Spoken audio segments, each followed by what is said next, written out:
Bonjour mes amis. Venant s'ajouter aux conflits armés, au changement climatique, la pandémie de Covid-19 va inévitablement renforcer la pauvreté à l'échelle mondiale. Voici les chiffres de la Banque mondiale.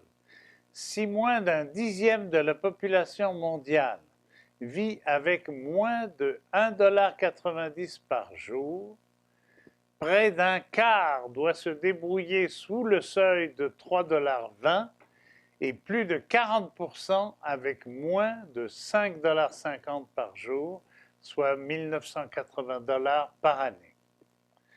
Citoyens des pays nantis, nous nous préoccupons de notre situation sans le plus souvent nous sensibiliser à la paupérisation toujours plus grave des citoyens des pays pauvres. La Banque mondiale dénonce la pire régression de la lutte contre l'extrême pauvreté en 25 ans. Ici, au Québec, nous subirons aussi les effets de la pandémie en termes d'appauvrissement.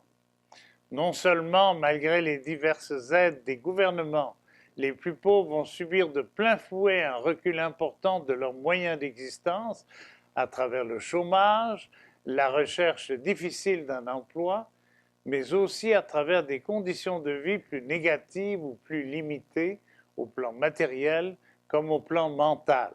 Isolement aggravé, relâchement des liens sociaux, solidarité moins présente ou moins efficace, droits moins protégés, moins garantis, moins partagés, sans oublier les énormes changements qui seront nécessaires et qui demanderont bien des efforts. Les retraités québécois vont aussi subir les contre-coups et les imprévus de la crise environnementale et sanitaire que nous traversons.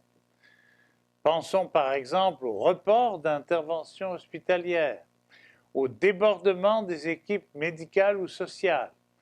Pensons aux pandémies qu'il va falloir affronter dans un futur rapproché.